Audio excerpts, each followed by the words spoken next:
أعوذ بالله من الشيطان الرجيم بسم الله الرحمن الرحيم وصلى الله على محمد وعلى آله الطيبين الطاهرين الذين أذهب الله عنهم الرجس وطهرهم تطهيرا اللهم صل على محمد وآل محمد ولعنة الدائمة الباقية على أعدائهم ومنكر فضائلهم وغاصب حقوقهم أجمعين من يوم عداوتهم إلى قيام يوم الدين أما بعد يا عباد الله أوصيكم ونفسي بتقوى الله فإن التقوى خير الزاد وبها المعاد وتنفع يوم لا ينفع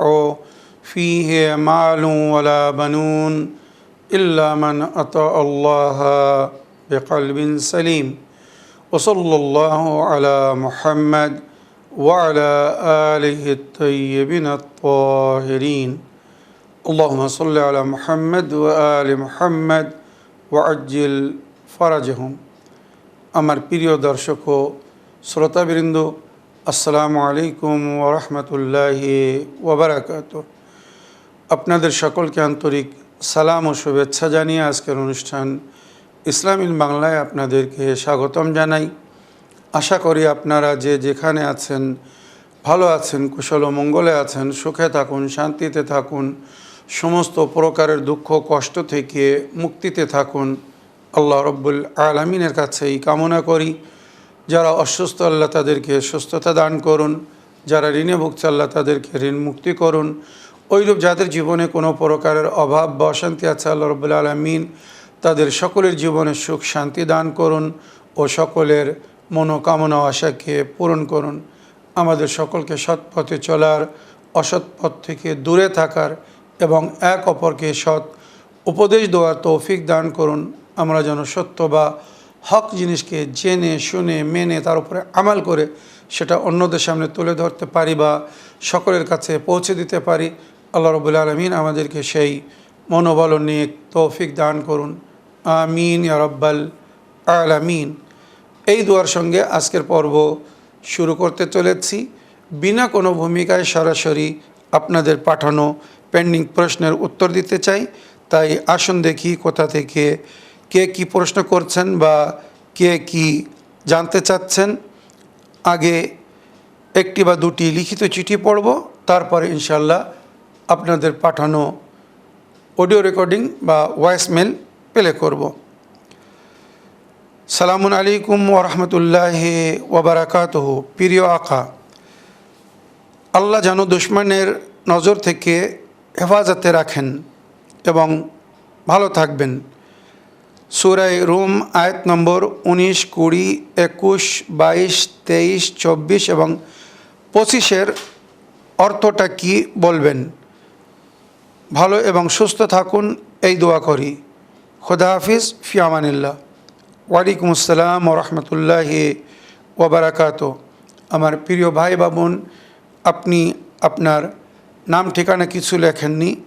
আপনি সূরা রুমের আয়াত নম্বর 19, 20, 21, 22, 23, 24, 25 7টি আয়াতের ব্যাখ্যা বা অনুবাদ জানতে চেয়েছেন। সূরা রুমের আয়াত নম্বর 19 আল্লাহ রাব্বুল আলামিনের ইরশাদ হচ্ছে, ইয়াখরুজুল হাইয়্য মিনাল মাইয়িত ওয়া ইখরুজুল মাইয়িত মিনাল হাইয়্য। আল্লাহ মৃত্যু থেকে জীবন দান দেন, আবার জীবন থেকে মৃত্যু দেন। ইখরুজুল হাইয়্য মিনাল মাইয়িত, মাইয়িত থেকে জীবন দান দেন। আপনার জানি বা সবাই জানে মেডিকেল সায়েন্স যেটা প্রমাণ করেছে, মায়ের গর্ভে আগে বাচ্চা মৃত থাকে, তারপরে তাকে জীবনদান দেওয়া হয়, আবার এই দুনিয়ায় এসে জীবনযাপন করে আবার মৃত্যুবরণ করে। ইখরুজুল হাইয়্য মিনাল মাইয়িত ইখরুজুল মাইয়াতা মিনাল হাই। আবার জীবন থেকে মৃত্যু দেন। ইউহিল আরদা বাদা মাউতিহা, ওইরূপ জমিনকে মুর্দা হয়ে যাবার পরে জীবিত করেন। জমিন মুর্দা কী করে হয়? জমিন শুকিয়ে যায়, ফসল হয় না, উৎপাদন হয় না, এর অনেক ব্যাখ্যা করা হয়েছে। ওই জমিনের ওপর যখন বৃষ্টিপাত হয়, আল্লাহর রহমতের বর্ষণ হয়, সেখানে ফসলপাতি তৈরি হয়। এটা সেই সময়ের কথা হচ্ছে যখন এই শ্যালো মেশিন, টিউবওয়েলের যুগ ছিল না। আকাশের পানিতে বা নদী নালার পানিতে চাষবাস হতো। তো অনেক সময় নদী নালা শুকিয়ে যেত, খরা পড়ে যেত, জমিন মুর্দা হয়ে যেত, বৃষ্টিপাত হতো, তারপরে ওই জমিনে জীবন ফিরে আসতো। ইউহিয়াল আরদা বাদা মাউতিহা ওয়া কাযালিকা তুখরাজুন, এইভাবে তোমাদেরকেও বাহির করা হবে। যখন আমরা মারা যাব তো আমাদেরকে কবর থেকে তোলা হবে বা বাহির করা হবে। মিনহা খালাকনাকুম ওয়া ফিহা নুঈদুকুম ওয়া মিনহা নুখরিজুকুম তারাতান উখরা ওয়া মিন আয়াতিহি আন খালাকাকুম মিন তুরাবিন সুম্মা ইযা আনতুম বাশারুন তানতাশিরুন, এটাও তার কুদরতের নিশানি। ওয়া মিন আয়াতি, আল্লাহর কুদরতের নিশানি, আন খালাকাকুম মিন তুরাবিন, তোমাদেরকেই মাটি থেকে সৃষ্টি করেছে। সর্বপ্রথম হযরত আদম আলাইহিস সালামকে আল্লাহ মাটি থেকে সৃষ্টি করেছিলেন, তারপরে তার মধ্যে রূপ প্রদান করেছিলেন, তারপরে এই মানব রূপ ধারণ করেছিল। এবার এই মানুষের মাধ্যমে মানুষ তৈরি হচ্ছে, কিন্তু আমাদের অস্তিত্ব উজুদ মাটির থেকে হয়েছিল। তাই এই ত্বক বা এই মাংস, হাড় মাংস যা কিছু দিয়ে আমরা তৈরি, এগুলো মাটির গণ্য হয়। তাই মারার পরে আমাদের শরীর জানেন সহজে মাটির সঙ্গে মিশে যায়। যে জিনিস যার সংকলন হয় তার সঙ্গে ঘুলে মিশে যায়। ওমিন আয়াতি আন খালাকাকুম মিন তুরাবিন সুম্মা ইযা আনতুম বাশারুন তানতাশিরুন, তারপরে তোমরা মানব রূপে এইভাবে দুনিয়ায় ছড়িয়ে পড়েছ, চারিদিকে আল্লাহর বান্দারা ছড়িয়ে আছে। এবারে বিশেষ এখানে একটি সম্পর্কের জিকির করেছেন আল্লাহ, স্বামী স্ত্রীর সম্পর্ক।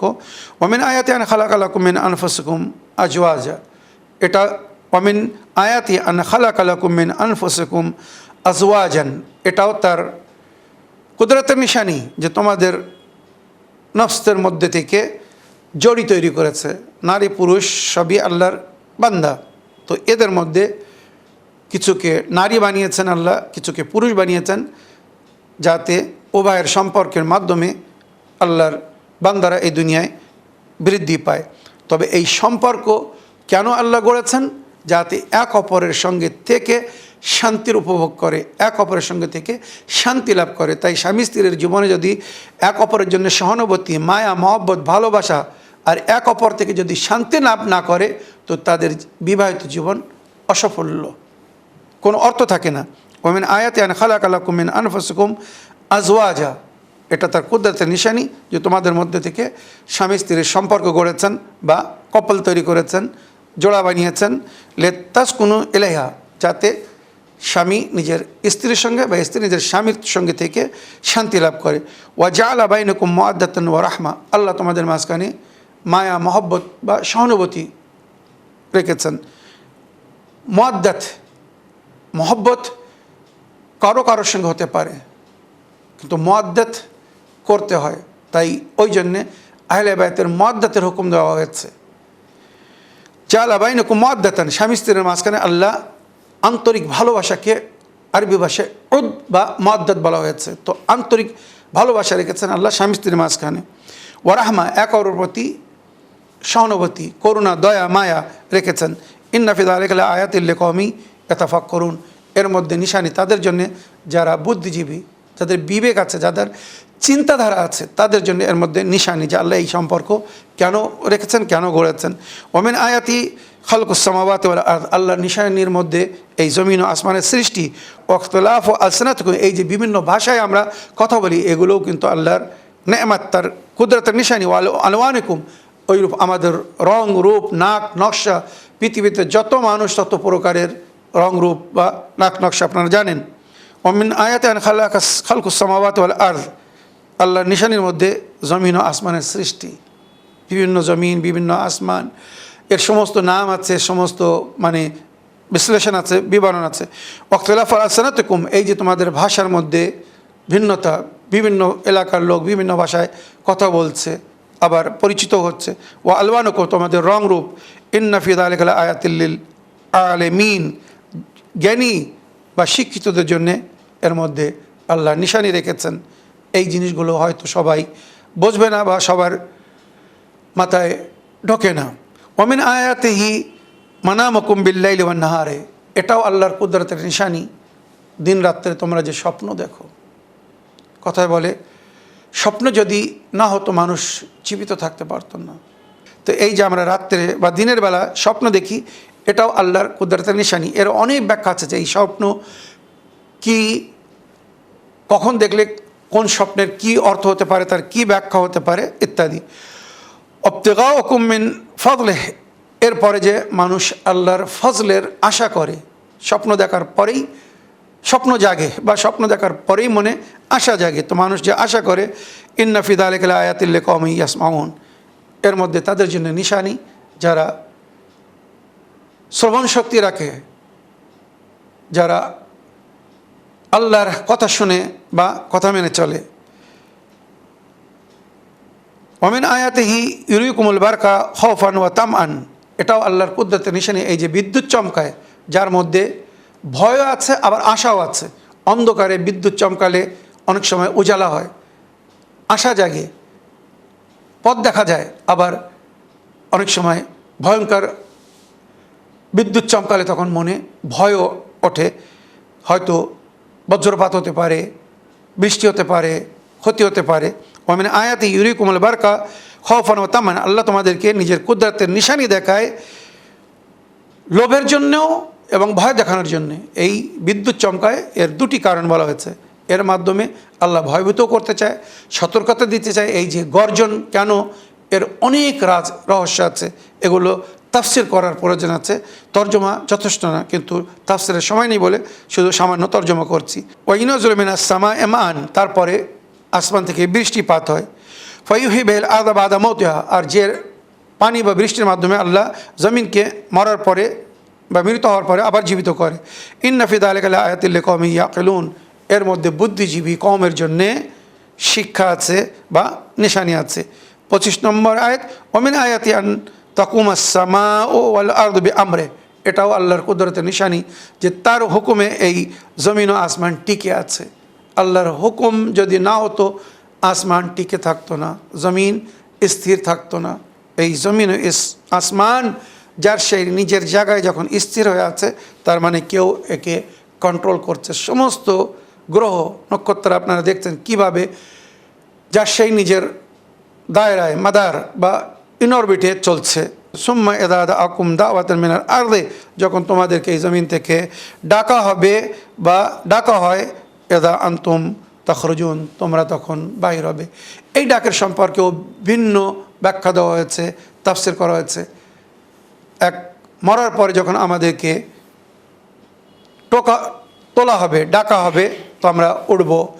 এই দুনিয়ায় আল্লাহ রাব্বুল আলামিন যখন আমাদেরকে আমন্ত্রণ জানাচ্ছেন, তোমরা ভ্রমণ করো, সিরু ফিল আরদি ফানদুরু কাইফা কানা আকিবাতুল মুকাজ্জিবিন, জমির উপরে ঘুরে দেখো মিথ্যাবাদীদের কি অবস্থা হয়েছে, জালেমদের কি অবস্থা করেছি, অত্যাচারীদের সঙ্গে কি হয়েছে। তো একটা অর্থ এটাও বলা হয়েছে, জমিনের উপরে তোমরা বাইর হও দাওয়াত দেওয়ার জন্যে। ওয়ালতাকুন মিনকুম উম্মাতুন ইয়াদউনা ইলাল খায়র ইয়া'মুরুনা বিল মারুফ ওয়া ইয়ানহাউনা আনিল মুনকার, তোমাদের মধ্যে এক উম্মত করতে হবে যারা অন্যদেরকে নেকির দিকে আমন্ত্রণ জানানোর জন্য যাবে, নেকির হুকুম দেবে, বুরাই থেকে মানা করবে। কুনতুম খায়রা উম্মাতিন উখরিজাত লিন্নাস, সমস্ত নবী বা নবীর নেক উম্মত, বা বিশেষ করে ইমাম হোসেন বা ওনার সাথীদের জন্য বলা হয়েছে কত সুন্দর উম্মত ছিলে তোমরা, যারা আল্লাহর পথে বাহির হয়েছিলে বা যাদেরকে বাহির করা হয়েছিল, নেকির দিকে আমন্ত্রণ জানাচ্ছিলে, ভালো কাজের হুকুম দিচ্ছিলে, অন্যায় থেকে মানা করছিলে। তো এই দাওয়াতুন সুম্মা ইযা দাআকুম দাওয়াতান মিনাল আরদি ইযা আনতুম তুখরুজুন, যখন তোমাদেরকে জমিন থেকে ডাকা হয় তো তোমরা বাইর হও। এর এইভাবে বিভিন্নভাবে ব্যাখ্যা করা হয়েছে। তো আমার প্রিয় ভাই বোন, আশা করি আপনার প্রশ্নের আপনি উত্তর পেয়েছেন। এবারে একটি অডিও প্লে করব, তারপরে ইনশাআল্লাহ আবার লিখিত চিঠি পড়ব যদি থাকে। আসসালামু আলাইকুম ভাইজান, আমি খায়রুন্নেসা বলছি। ইসলামী বাংলায় একটি প্রশ্ন রাখছি। সূরা ইয়াসিনের 81 আর 82 এই দুটি আয়াত একটু তর্জমা ব্যাখ্যা বলবেন, আর এনার কি ফজিলত, আর এটা নামাজে কোন সময় পড়তে হয়, এই দুটি আয়াত একটু বলবেন। আল্লাহ রাব্বুল আলামিনের রহমতে আপনি ভালো থাকুন, সুস্থ থাকুন। আসসালামু আলাইকুম ওয়া রাহমাতুল্লাহি ওয়া বারাকাতুহু। ওয়ালাইকুম আসসালাম রহমতুল্লাহি ওয়াবারাকাতু। আমার প্রিয় বোন, আপনার ভয়েসমেলের জন্য আপনাকে ধন্যবাদ জানাই। আপনি সূরা ইয়াসিনের আয়াত নম্বর 81 এবং 82 অনুবাদ বা ব্যাখ্যা জানতে চেয়েছেন। এটা কখন নামাজে পড়তে হবে সেটা জানতে চেয়েছেন। তো নামাজে কোথাও এটা পড়তে বলা হয়নি। নামাজে সূরা আলহাম আর তারপরে বিশেষ একটি কমপ্লিট সূরা পড়তে বলা হয়েছে, মনে রাখবেন। হ্যাঁ, কিছু স্পেশাল নামাজ আছে যেখানে সূরা আলহাম পড়ার পরে সূরা তৌহিদ পড়তে বলা হয়েছে, তারপরে আয়াতের কিছু অংশ পড়তে বলা হয়েছে বা বিশেষ আয়াত পড়তে বলা হয়েছে, যেমন গোফালা নামাজে বা জিলহজ মাসের প্রথম 10 দিন যে বিশেষ নামাজ পড়া হয়। তো এগুলো সাধারণ না, অসাধারণ, মানে স্পেশাল বা খাস নামাজে খাস বা বিশেষ আয়াত পড়ার জন্য বলা হয়েছে। তবে সূরা ইয়াসিনের আয়াত নম্বর 80 বা 81 এই বিশেষ দুটি আয়াত কোনো নামাজের মধ্যে বিশেষ রূপে পড়তে বলা হয়েছে। আমি এমন কোনো নামাজ পড়িনি বা শুনিনি বা দেখিনি বা জানিনি।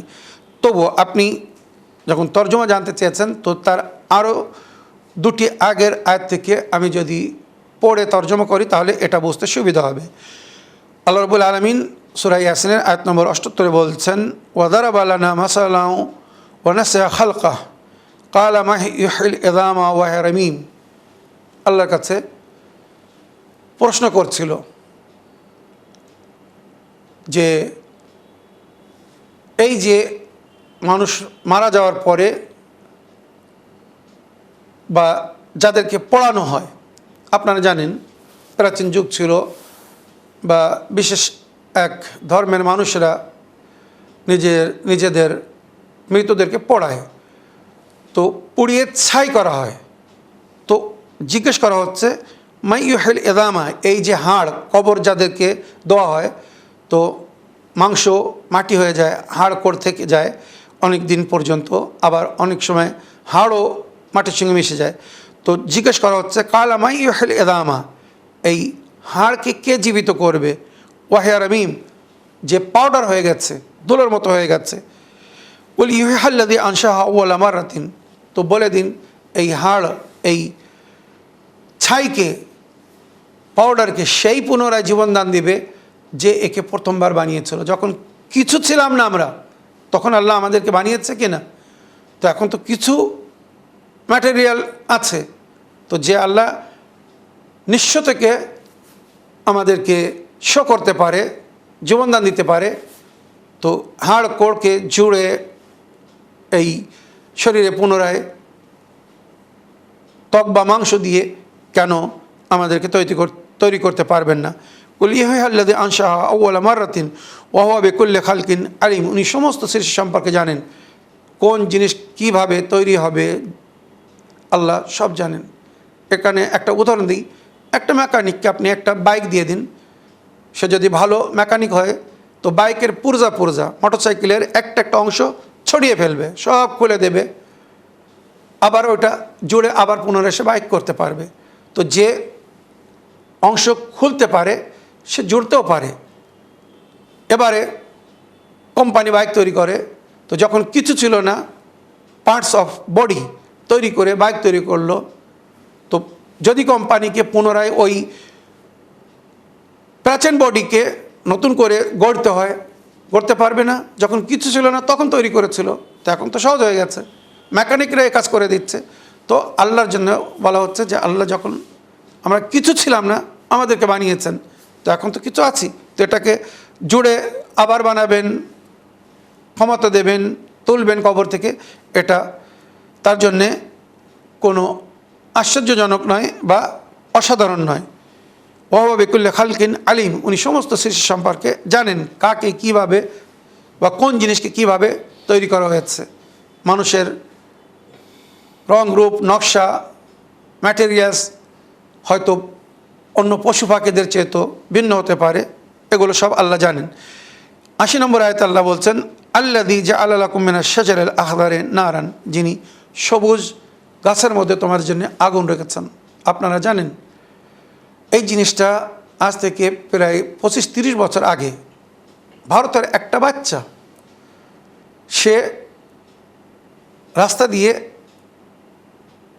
বাড়ি ফিরে যাচ্ছিল স্কুল থেকে, কি কোথাও যাচ্ছিল, ওখানে একটা সভা হচ্ছিল যেখানে মুসলমান মোল্লা মৌলভী মাওলানা এই আয়াত পড়ছিলেন, বিশেষ করে এই কোরআনের আয়াত, আল্লাযী জাআলা লাকুম মিনাশ শাজারিল আখদারি নারান, যে তোমাদের জন্য সবুজ গাছের মধ্যে আগুন রেখেছেন। ওই ছাত্র যে স্কুল থেকে ফিরে যাচ্ছিল, তার কারণে যখন এই আওয়াজ আসলো, সবুজ গাছের মধ্যে কি করে আগুন হতে পারে? সবুজ গাছ কোরআনের মধ্যে সূরা জায়তুনের বা জায়তুনের গাছের জিকির হচ্ছে, তেলের জিকির হচ্ছে, সামান্য স্পর্শ করলে আগুন বাইর হবে। যাক, সেটা একটা আলাদা ব্যাখ্যা, সূরা নূরের মধ্যে যার জিকির হয়েছে। তো ওই ছাত্র ভাবলো যে কোরআন শুনেছে নাকি আল্লাহর বাণী, কোনো মিথ্যা নেই, তার মানে সবুজ গাছের মধ্যে আগুন থাকতে পারে, হতে পারে। ওখান থেকে সে প্র্যাকটিস শুরু করেছে। সামান্য 2 বছরের মধ্যে, বিশ্বাস করুন, গাছের পাতার রস দিয়ে ফিউল তৈরি করেছে, বিশেষ প্রসেসের মাধ্যমে। প্রমাণ করেছে এক নন মুসলিম ছেলে বা ছাত্র যে মুসলমানদের কোরআনে যেটা লেখা আছে সেটা সত্য বা হক। আল্লাহ সবুজ গাছের মধ্যে, পাতার মধ্যেও আগুন রাখতে পারে। আল্লাযী জাআলা লাকুম মিনাশ শাজারিল আখদারি নারা, সবুজ গাছের মধ্যে আল্লাহ আগুন রেখেছেন। বিভিন্ন পাতার রস বা ফলের রস দিয়ে জ্বালানি তৈরি হয়, আপনারা জানেন। ফায়দা আনতুম মিনহু তুকিদুন, যার থেকে তোমরা ইন্ধন তৈরি করো, আগুন তৈরি করো বা জ্বালানি হয়।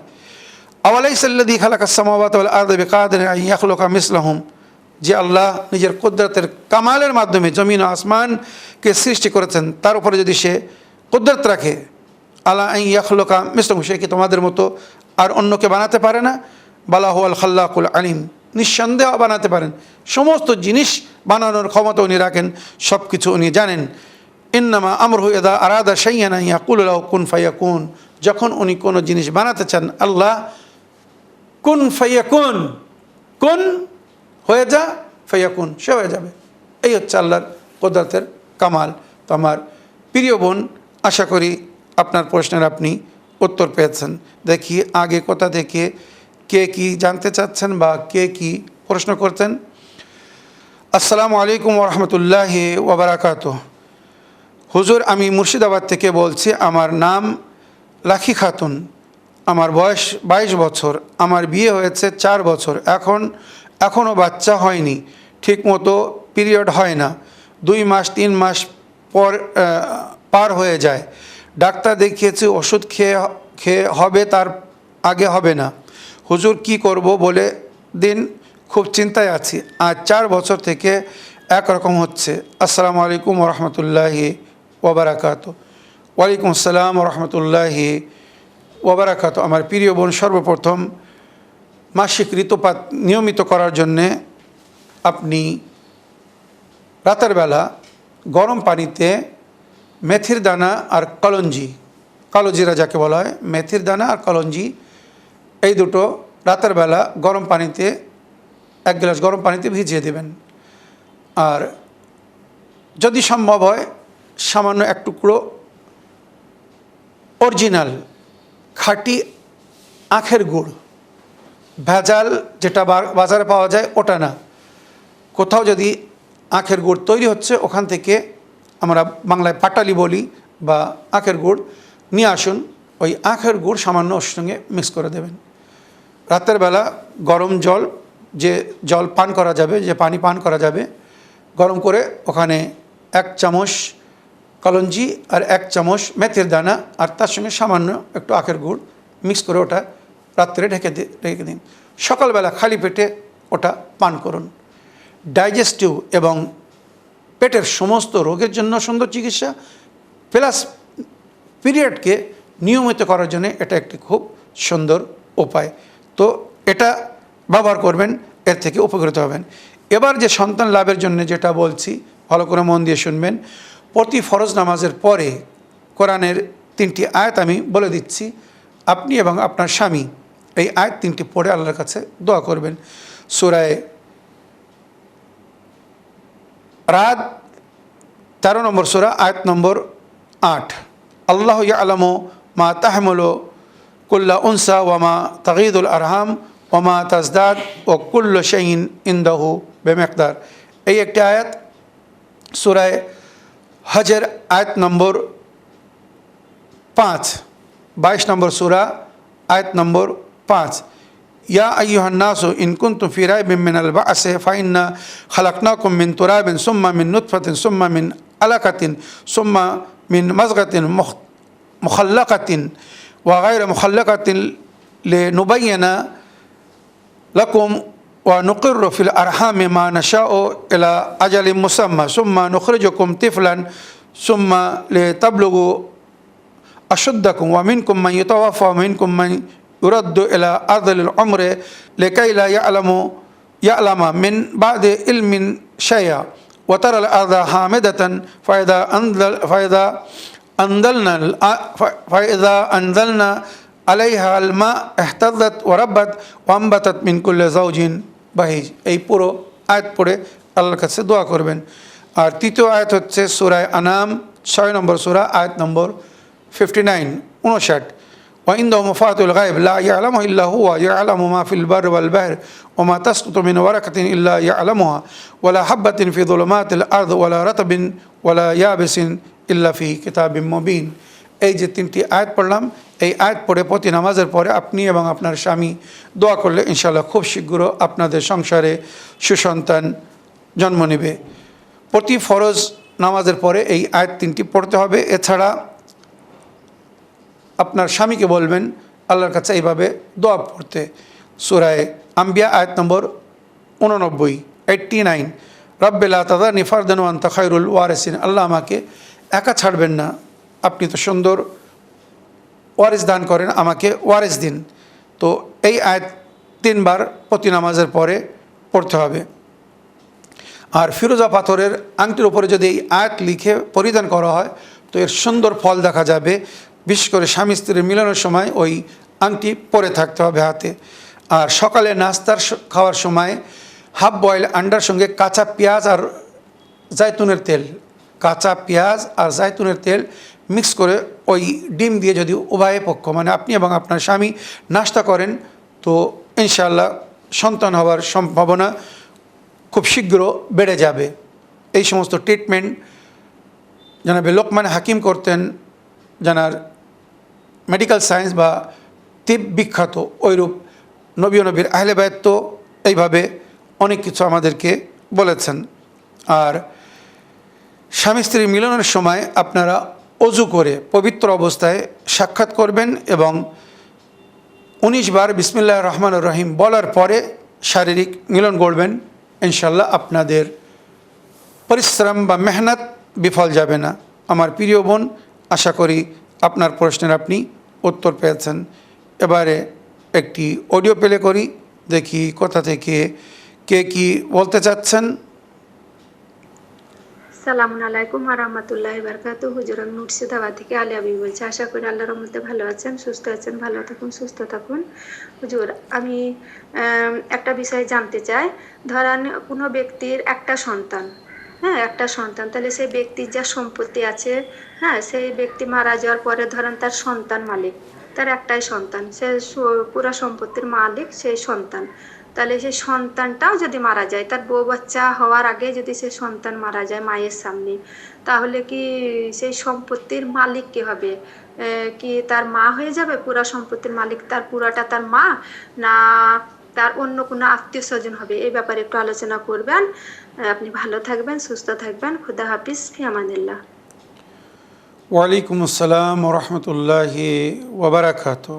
আমার প্রিয় বোন, আপনার ভয়েসমেল পাঠানোর জন্যে এবং সুন্দর একটি বিষয়ে জানার প্রশ্ন রাখার জন্য ধন্যবাদ জানাই। বিরাসাত নিয়ে আমি বহুবার বিস্তারিত আলোচনা করেছি। বিরাসাতের 3টে ক্যাটাগরি রাখা হয়েছে। প্রথম ওয়ারিস হচ্ছে ছেলে মেয়েরা বা মাতা পিতা। আমি, আমার ছেলে মেয়ে বা আমার মাতা পিতা। তো আমার পরে প্রথম আমার সমস্ত অর্থ, ধন দৌলত যা কিছুই ছেড়ে যাব, এর অধিকারী হবেন, হকদার হবেন বা ওয়ারিস হবেন আমার ছেলেরা, মেয়েরা বা আমার মাতা পিতা যদি বেঁচে থাকেন ওনারা। তবে সন্তানদেরকে বিরাসাত দেওয়ার আগে বলা হয়েছে আমার জীবনসাথী অর্থাৎ আমার স্ত্রী যদি সন্তানধারী হয়, মানে যদি আমার সন্তান থেকে থাকে, তাহলে উম্মেহিস সুমন কোরআনের মধ্যে যার জিকির হয়েছে বা হাদিস যেটা বলেছে, সন্তান থাকলে মা 8 অংশের 1 অংশ পাবে, 8 ভাগের 1 ভাগ। মনে রাখবেন, যদি বাপ 80 টাকা রেখে মারা যায়, তো ওই 80 টাকার থেকে 1 ভাগ মানে 10 টাকা আগে মা পাবে, বাকি 70 টাকা ছেলে মেয়েদের মাঝখানে বন্টন হবে। মনে রাখবেন, 8 ভাগের 1 ভাগ মা পাবে। আর যদি সন্তান না হয়, যেটা আপনি বললেন সন্তান ছিল কিন্তু সে মারা গিয়েছে, এক্ষেত্রে কোরআন ও হাদিসের মধ্যে বলেছে উম্মে সদস, 6 ভাগের 1 ভাগ ধন সম্পদ যা কিছু ছেড়ে যাচ্ছে মরহুম, তার 6 ভাগের 1 ভাগ তার স্ত্রী পাবে।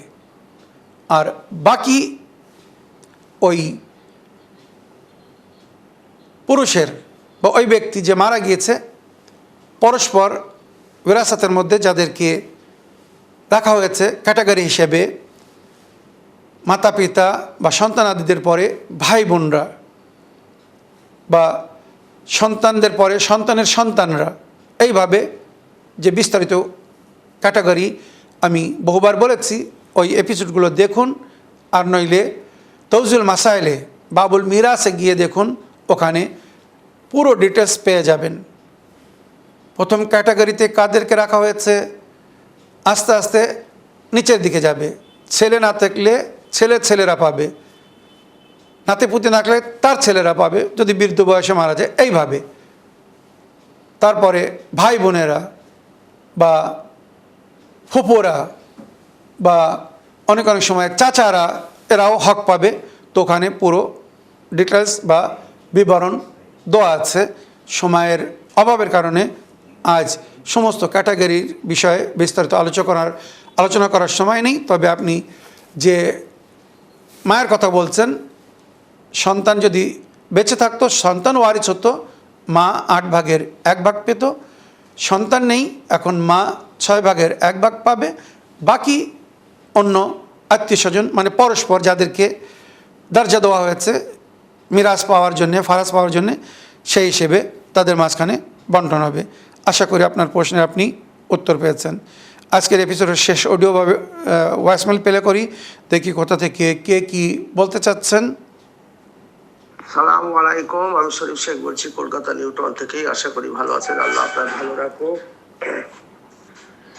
হুজুর, আমার একটা প্রশ্নটা হচ্ছে, প্রশ্ন নয় প্রস্তাবটা হচ্ছে, কিছু মানুষ আছে যারা টাইম টেবিল সম্বন্ধে জ্ঞান নাই এবং খুঁজেও না বা পায়ও না।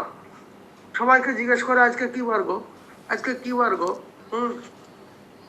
এই জিজ্ঞেস করতে থাকে। ওই জন্য আপনার কাছে অনুরোধ, এপিসোড স্টার্টের সময় বার, তারিখ, বাংলা তারিখ, আরবি তারিখ এবং ইংলিশ তারিখ, এবং কোন মহাপুরুষের ওই দিন জন্ম হয়েছিল বা শহীদ হয়েছিল বা কিছু হয়েছিল, সেটাকে অনুসরণ করে দেন। তাতে একটা সদস্য সংখ্যা ব্যাপক বাড়বে। কারণ চ্যানেল হুইল দেখলে না কি বার আমরা জানতে পারবো, চ্যানেল হুইল দেখলে না আজকে ইংলিশ কত ডেট বুঝতে পারবো, বাংলা কত ডেট বুঝতে পারবো, আরবি ডেট কত বুঝতে পারবো। সুতরাং এইটা করার জন্য 1 মিনিটও লাগবে না, এই আমার অনুরোধ রইল। আর একটা অনুরোধ হচ্ছে, মিজানুর হচ্ছে ভাইপো, বেশি বয়স না, ভাইপোকে আমার নাম্বারটা দিবেন। আমি নাম্বারটা বলছি 9339542904। কারণ ছেলেটার একটা আছে, কিছু করার ইচ্ছা আছে। তো ছেলেটাকে এই নাম্বারটা প্রচার হলে পারে নিজামকে বলছি তুমি আমাকে ফোন করবে, আমি দেখি কি করা যায় সেটা নিয়ে ভাববো, এবং তোমার কর্মস্থান এবং বাকি আহলে বায়াতের প্রচার এবং অনুষ্ঠান করার জন্য। আসসালামু আলাইকুম রহমতুল্লাহ বারকাতুহু। ওয়ালাইকুম আসসালাম ওরহমতুল্লাহি ওবরাকাতুহু। আমার প্রিয় শরীফ ভাই, আপনার ভয়েসমেল পাঠানোর জন্য আপনাকে ধন্যবাদ জানাই। আপনি যে প্রস্তাব রেখেছেন, আপনার প্রস্তাব আমি কন্ট্রোল রুমকে ফরওয়ার্ড করে দিয়েছি বা এডিটিং ডিপার্টমেন্টকে পাঠিয়ে দিয়েছি, শোয়েব ভাইকে বা আমাদের রওশন ভাইকে। আশা করি ওনারা সঠিক পদক্ষেপ নেবেন, স্টেপ নেবেন। তবে ডেট জানার জন্যে, কী বার, কোন মাসের কি তারিখ, এই দেখার জন্যে কেউ যদি চ্যানেল উইন দেখে, তো আমি কি বলবো, মানে শরীফ ভাই কিছু মনে করবেন না, এটা আমাদের উদ্দেশ্যকে হয়তো পুরো করবে না। হ্যাঁ, যদি কিছু শিক্ষা লাভ করার জন্যে, জ্ঞান লাভ করার জন্যে, আজকে কী বার যদি কেউ না জানে ক্ষতি নেই, আজকে মাসের কোন তারিখ কেউ যদি না জানে কোনো ক্ষতি নেই। কত মানুষ আছে, হাজার হাজার না, লক্ষ লক্ষ, তারা জানে না আজকে কোন মাসের কোন তারিখ। দিন কাজ করছে, রাত আরাম করছে, দিন কেটে যাচ্ছে, সময়ের সঙ্গে চলছে। কী বার, কোন মাসের কোন তারিখ, এটা জেনেই কাজ করতে হবে বা এটাই জানলেই কাজ হবে এমন তো অনিবার্য না। হ্যাঁ, জানার প্রয়োজন আছে, এটা আমি অস্বীকার করছি না। কোন মাসের কোন দিন, বাংলা মাস কোন মাস চলছে, ইংলিশ কোন মাস চলছে, আরবি কোন মাস চলছে, আজকের এই ডেট বা এই তারিখে ইতিহাসে কি হয়েছিল, কি ঘটেছিল, এগুলো সব জানা ভালো, নিঃসন্দেহে ভালো। তবে আমাদের এই ইসলামিক চ্যানেলে, এই ধার্মিক চ্যানেলে, যেখানে বসে আমরা বিশ্বকে সঠিক দিনের শিক্ষা দেওয়ার চেষ্টা করছি, সঠিক পথের দিকে গাইড করছি, যদি আমরা ওই সমস্ত জিনিসের দিকে বেশি গুরুত্ব দিই যেগুলো না জানলেও চলবে। শরীফ ভাই কী বলছি বোঝার চেষ্টা করবেন, যেন রাগ করবেন না বা কিছু মনে করবেন না। আপনি যেটা বলছেন ওটা অনেকেই জানে না, তো তাদের কোনো ক্ষতিও হচ্ছে না। আমাদের সমাজে অনেকেই আছে যাদের অভ্যাস, আপনিও যেটা বললেন, আজকে কী বার, আজকে কী মাসের কোন তারিখ, বাংলা মাসের কী তারিখ, ইংলিশ মাসের কী তারিখ, আরবি মাসের কী তারিখ, এত বিবরণ জানার কোনো প্রয়োজন নেই। হ্যাঁ, শরীয়তে ইসলামে বা ইসলামিক সংবিধানকে ফলো করার জন্যে, ইসলামিক ইতিহাসকে পালন করার জন্যে, পর্ব বা পার্বণগুলোকে সঠিকভাবে ফলো করার জন্যে ইসলামিক তারিখ মানে চাঁদের তারিখ জানার প্রয়োজন আছে। ওই জন্যে আমি রওশন ভাইকে এর আগেও বলেছিলাম যে প্রতিদিন আপনি চাঁদের তারিখ শো করবেন, আজকে কী বার এবং আরবি কোন মাসের কোন তারিখ, আর এটা শো করা হচ্ছে। তবুও আরও একবার আমি আপনার ভয়েস মেল ফরওয়ার্ড করে দিয়েছি, এবং এখানে আমি রওশন ভাইকে বলতে চাচ্ছি, প্লিজ রওশন ভাই, আপনার কাছে অনুরোধ, যেমন শরীফ ভাই বলেছেন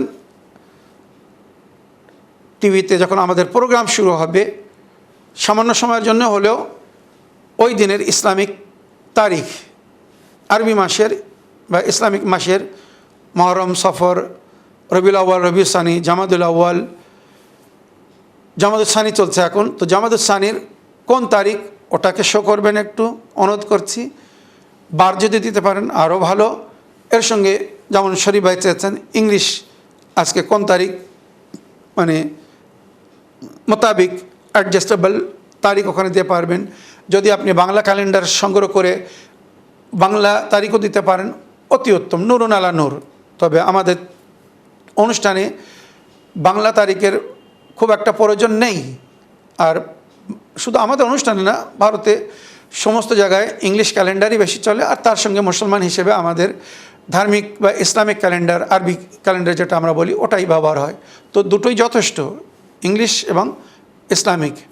সঙ্গে যদি বাংলা অ্যাড করতে পারেন তো অ্যাড করে দেবেন, বা যদি দেখানো সম্ভব হয় সময়।